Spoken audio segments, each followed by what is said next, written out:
Salutare și bine m-am găsit la o nouă reacție alături de... Mai trebuie să mai cine. Bă, ideea e că la următorul clip postat pe canalul ăsta am spus că eu o să mă tund, așa că dacă vreți să vedeți dacă m-am tuns sau nu, în primul rând trebuie să vă abonați, pentru că am spus că la 1000 de abonați vedeți dacă m-am tuns sau nu. Să dați like și să vă abonați și la canalul Nori, să vedeți dacă eu i-am respectat decizia sau nu. Și hai să vedem la ce reacționăm astăzi, domnule Wiz, sunt și eu curios. Astăzi reacționăm la un clip postat de BDR Media. Da, mai reacționat și pe canalul meu la BDR Media. Ăla cu diavolul cu exact. ăia așa. Bun, foarte tare. și acum am găsit eu un clip, mi se pare mai interesant, că vreau să încep canalul ăsta cu chestii pozitive. YouTuberi români consacrați ca legende. Deja eu știu unul.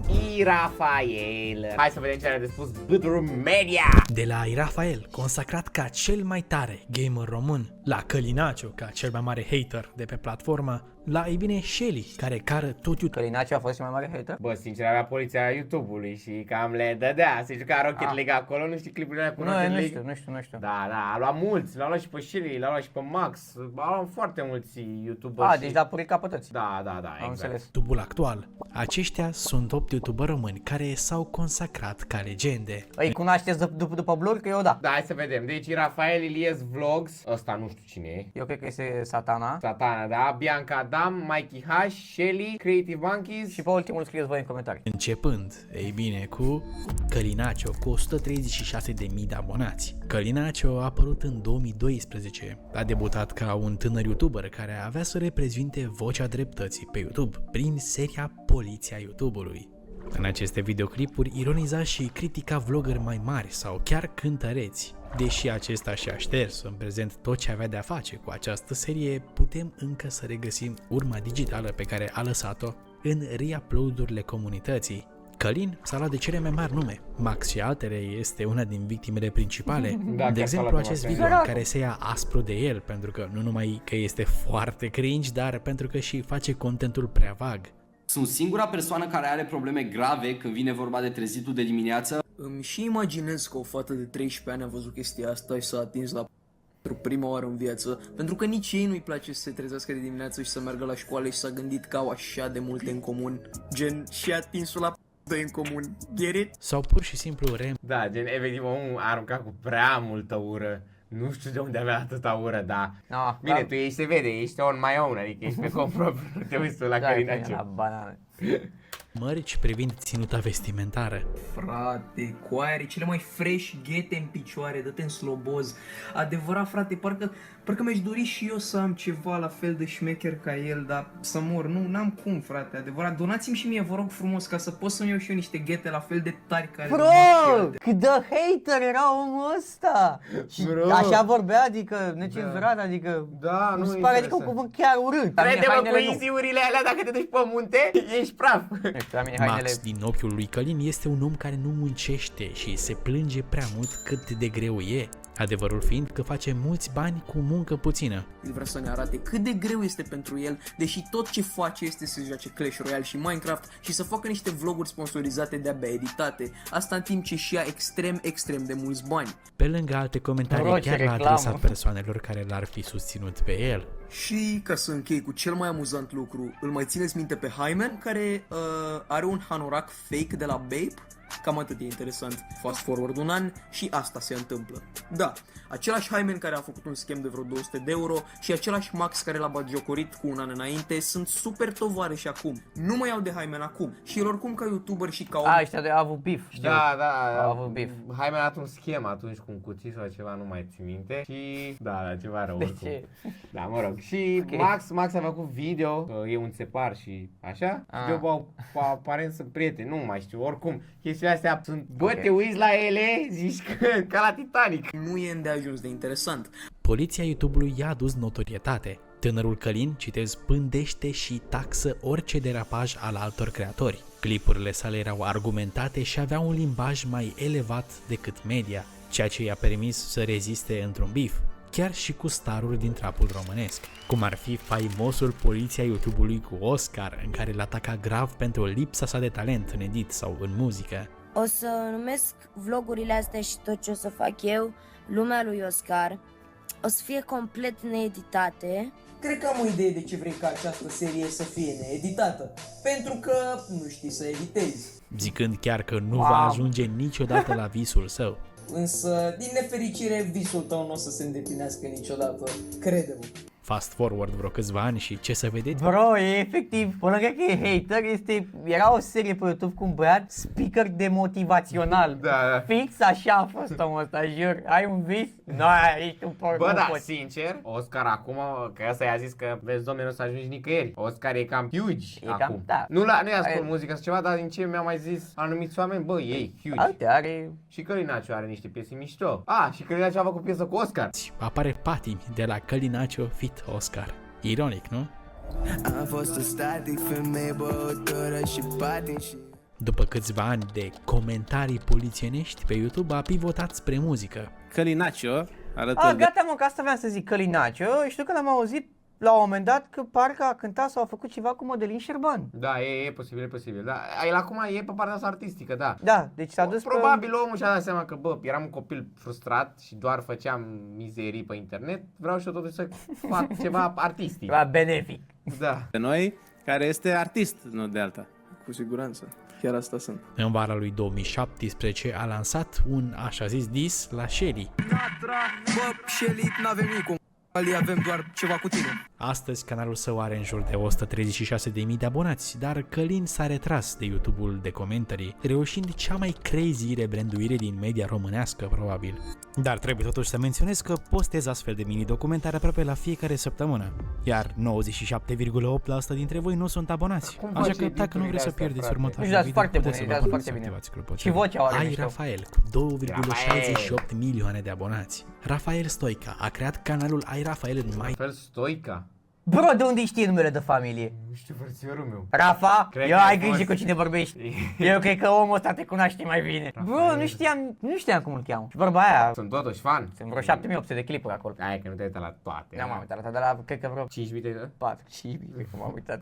Mama, Stoica îl cheamă. 2013 și a debutat cu primul videoclip intitulat chiar Primul Video și 3 semne de exclamație, Salutare tuturor, eu sunt Rafael Rafael, și bine ați ce venit la microfon primul meu avea? video.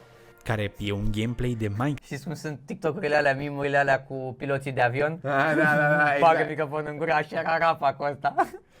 pe fundal și povestea cum el avea să devină cel mai popular gamer român din toate timpurile. Sunt Rafael, am 17 ani și tocmai mi-am deschis un canal de YouTube. Wow, n-am crezut niciodată că voi face asta. Dând dovadă de modestie încă din primele sale cuvinte, ceea ce avea să-i definească întreaga sa carieră. Vreau să vă spun să nu aveți mari așteptări din partea mea, pentru că e primul video care îl filmez în viața mea. Vă gândiți și voi câtă experiență am eu. Seria principală a fost gamingul, mai ales Minecraft. Deși la început filma jocuri doar de fan, clipurile sale au devenit rapid foarte populare, creându-și propriu zis o carieră din asta. De la videoclipuri cu GTA 5, care au strâns chiar 6,3 milioane de vizionări, în care prezenta diferite chestii, cum ar fi o rampă, Și astăzi vom showcase-ui această rampă. Wow. Foarte, foarte gigantică rampa. cu comentarii de genul mă uit în 2023 și încă simt acea nostalgie pe care am avut-o când am văzut clipul acesta abia de când l-ai postat în anul 2016. David Cobzie spune 2016, wow, a postat Rafa, 2025, ce nostalgie, ce repede a trecut timpul. Sau un poschetarist spune în fiecare an vin înapoi la videoclipul ăsta și mi-aduc aminte de toată nostalgia și ce fain era YouTube-ul românesc vechi. Rafa s-a consacrat în YouTube-ul românesc, făcând parte din copilăria și adolescența multora, alături, ei bine, de partenerul său în crime, X-Lader, fără de care n-ar fi ajuns aici în ziua de azi. Bro, cât de bun ești, Ditu! Bro, cine face editurile astea, că sunt prea tari? Deci dacă știe cineva cine editează, să-mi dea, vă rog, mail, că vreau să-l angajez.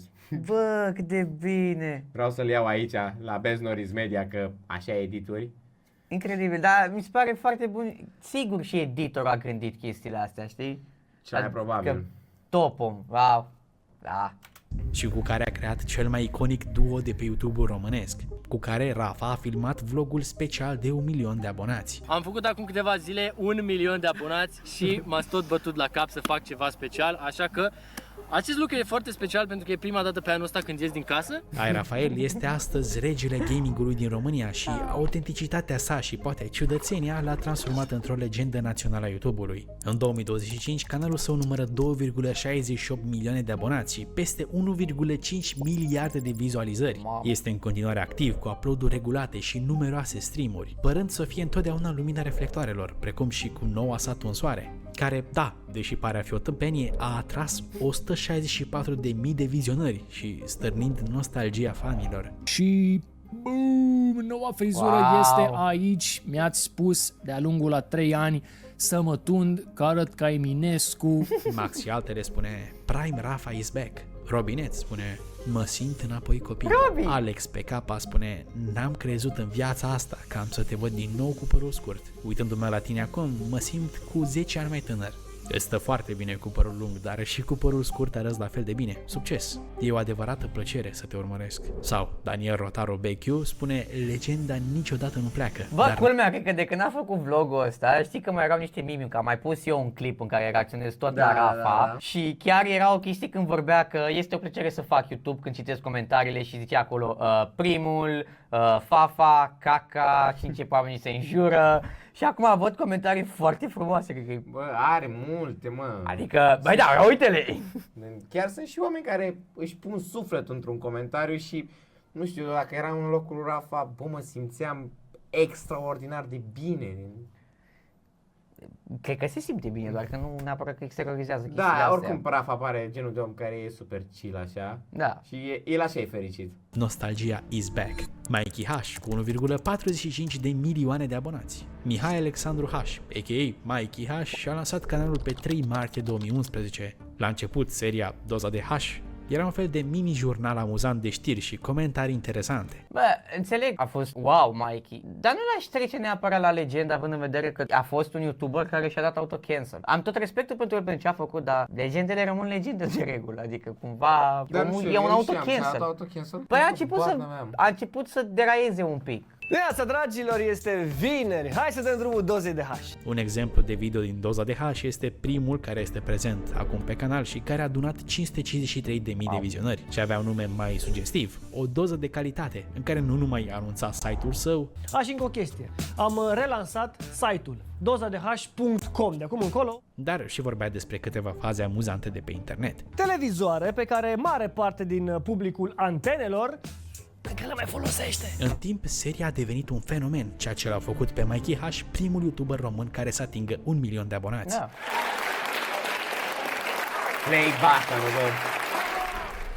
Și deși toate mergeau bine, în 2023 Mihai a vândut tot ce deținea și a cumpărat un iaht pentru a călători în jurul lumii pe mare. Primul pas a fost să-mi pun la vânzare absolut tot ce aveam pe lume. Planul era ca în Grecia să-mi cumpăr un iaht cu care să plec într-o expediție în jurul lumii. Dar văzând declinul în vizionări și a faptului că deja a spus ce avea de spus, s-a făcut auzit și și-a exprimat partea amuzantă, acesta a decis să înceteze activitatea canalului. Ultimul video intitulat Am găsit ceea ce căutam spune exact asta. Foarte important, o făceam pentru că aveam ceva de spus.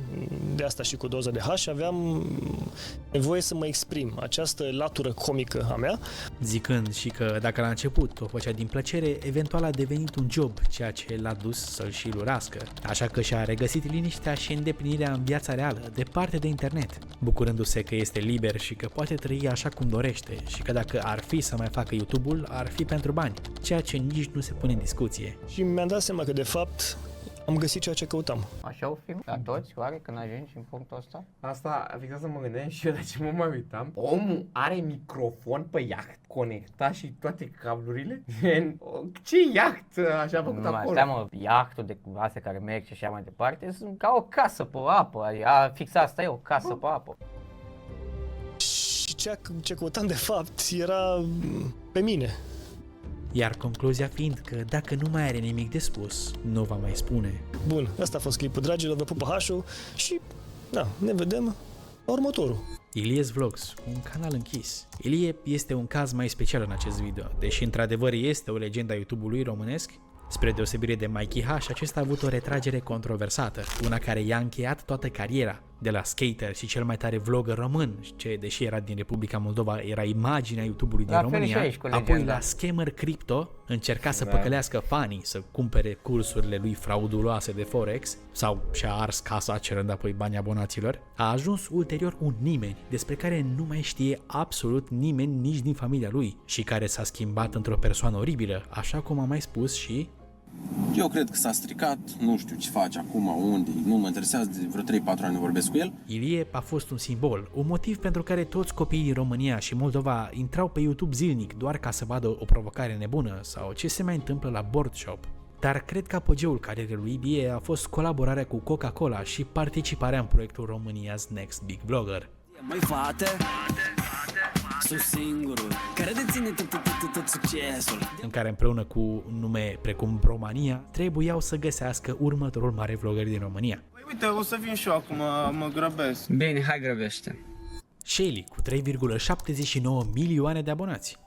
Da, am să aminte că Zbăr acolo a fost prima lui. Da? Da, gen Next Big Vlogger. Și a câștigat, nu n-a câștigat Next Big Vlogger, dar trebuia să câștige el, doar că s-au mânărit, cred că pe acolo situațiile. Și cine a câștigat de el? Și a câștigat o tipă, nu mai știu cum o cheamă, dar era în echipa lui Mikey H. E dintr-o copilărie interesantă, crescut fără a se uita la desene animate. Andrei și-a creat o pasiune pentru tot ce înseamnă tehnologie, în special internet, pe care petrecea majoritatea timpului, dezvoltând mai târziu și o pasiune pentru filmat. În 2011 au început să apară primii creatori de conținut români, printre care Mikey H și Creative Monkeys, pe care Shelly îi admira enorm, ceea ce l-au făcut să-și deschidă propriul său canal, postând, ei bine, acest video.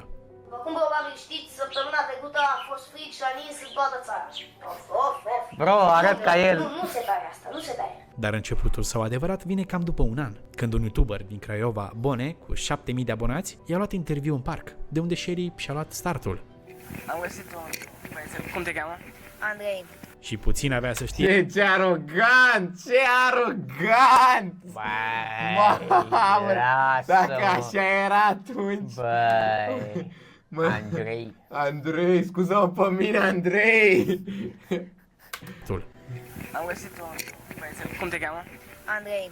Și puțin avea să știe Bone că a creat cel mai important YouTuber din toate timpurile, iar datorită celor de la The Wampers, al căror canal, din păcate, nu mai activează în prezent, a făcut legătura cu Tequila. Ea era cea mai mare vlogăriță la acea vreme și care pe 70 de roni i-a făcut promovare lui Shelly. Data asta mi-a sărit în ochi Shelly, un vlogger craiovean întâmplător.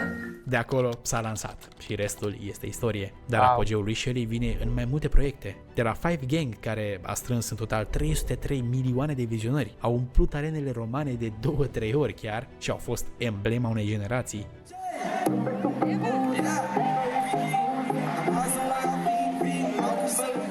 Dar și sketchurile sale l-au consacrat ca legendă, cu edit și efecte speciale fără rival la acea vreme. Dar n-aș putea vorbi de Shelly fără, pe bine...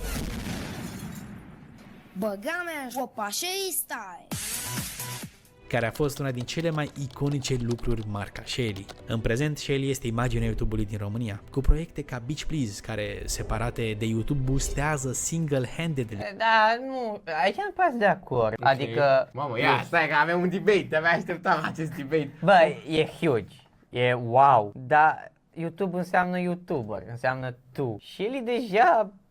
e regizor, e antreprenor, e mai mult. E om de afaceri și a spus-o și o recunoaște, că până la urmă asta e realitatea, nu e ca și cum ar fi ceva rău, Doamne ferești. Dar uite, nu putem să-l punem legenda YouTube-ului ca Rafa, care în continuare... El este YouTuber, streamer, YouTuber. Nu l-ai văzut pe Rafa că și-a deschis cafenea sau restaurant sau șaurmerii sau chestii. Nici mărciuri nu cred că... Ba, mi se pare că a avut niște când alea cu... Ceva oricum super light, adică... Da, mărciul oricum vine de la YouTuber. Da. Eu cred că undeva o să scârție ceva și lumea probabil o să caute iar partea aia de YouTube clasică. Păi, e deja, Bisoi. Da, uite. Daily vlogurile lui Bisoi, asta de fapt vrea să inspire cu ele. Turismul din Costinești, Tequila sau Bianca Adam, cu 1,81 de milioane de abonați.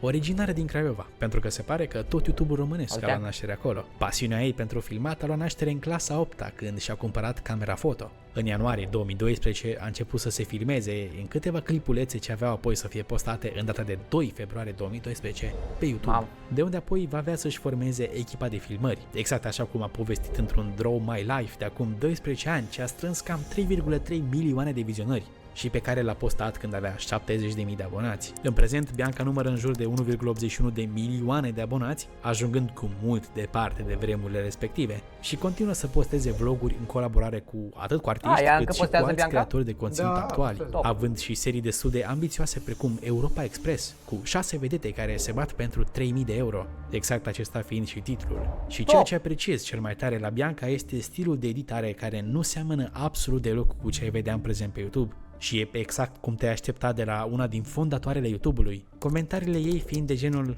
underrated, chiar e bun. Sincer, bie, you're better than TV production. Foarte tare, oameni cu fanbase diferit, idee foarte bună. Mamă, respect Bianca atunci. este o pionieră a YouTube-ului românesc și deși poate nu primește atenția pe care o merită în ziua de azi, este consacrată ca o legendă românească, mai ales pentru sketchurile ei amuzante, cum ar fi În timpul orei, Că am atins o glumă, scârpos. sau 22 de stiluri de dans în club. Dar cel mai popular clip al ei este Mă tai beți Ivan Song, care a strâns în jur de 5,4 milioane de vizionări acum 8 ani. Până în tavan, țipând că poți de tare. Creative Monkeys cu 1,43 de milioane. Pare că tu te uiți la ei, eu abar nu i-am urmărit. Moș și Foca, atât. Păi, odată, bă, iconic. Chiar da. Și astăzi, să vă uitați la ce live-uri mai face Codin și așa mai departe. Mai ales Pe că a fost, nu? știu și pe YouTube le mai pune și mai pune clipuri din live-uri. Să vă uitați și la clipurile care au avut legătură cu situația politică dinainte de alegeri și cât de mișto a putut să vorbească omul ăsta și cred cât de mulți tineri a putut să ajute. S-a implicat foarte mult, mereu în educarea tinerilor, chiar dacă, culmea, sunt multe înjurături și chestii de-astea tâmpite, pe cealaltă parte i-au venit cu o școală și în editare și multe lucruri. De abonați. Nu putem vorbi despre YouTuberi legendari fără, ei bine, fondatorii conținutului în România. Creative Monkeys este un studio de creație, în special animație românesc. Aceștia s-au consacrat în YouTube românesc pentru faimoasa serie Roboții, care cu o anume vulgaritate a făcut copilăria multora dintre noi. Aventurile lui Moș și Foca au reprezentat apogeul YouTube-ului românesc de acum 13-14 ani și care au dat startul la mulți YouTuberi precum Shelly, La Mișto, La Povești cu Jimmy și tot așa. Cel mai popular episod este cel cu examenul, care numără cam 6,2 milioane de vizionări. De la iconicul intro al acestei serii animate. Da. Știi ce intro e? Ce melodie e? Ce melodie e? Da, în intro. Imnul României, mă.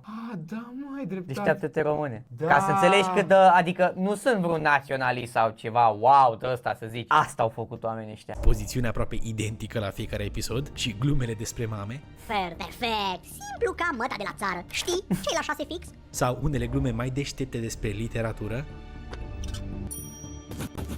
Acest episod a urmărit un examen oral pe care l-au susținut ambii roboți, cu Mo care a luat 10 miraculos, cu acel subiect faimos.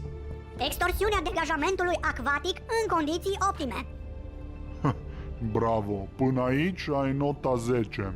Printre comentarii se numără și am râs cu lacrimi. Știi că de la chestia asta eu chiar am luat nota 10? Ce? Stai că nu La școală, da. Eu chiar am luat nota 10 cu chestia asta, pe care am învățat-o de la roboți. Nu cred. Ba da, bravo, până aici e nota 10. Și tu spui ulterior, legal, aș vrea să mă opresc aici. Deci dacă vă uitați cumva vreodată și spuneți că YouTube-ul nu mai aici a fost odată, că totuși căutăm toți editul la șmecher, nici cu editul la șmecher nu mai faci vizualizările de dinainte și nu neapărat din cauza faptului că sunt din ce în ce mai mulți creatori de conținut, că dacă e să o luăm și pe partea asta, din ce în ce mai mulți creatori de conținut, farmează și din ce în ce mai mulți oameni care să se uite pe de o altă parte. Da. Cam asta a fost, o să-mi vedeți la 1000 de abonați. și nu mai avem mult. Pa, pa, pa! Pa!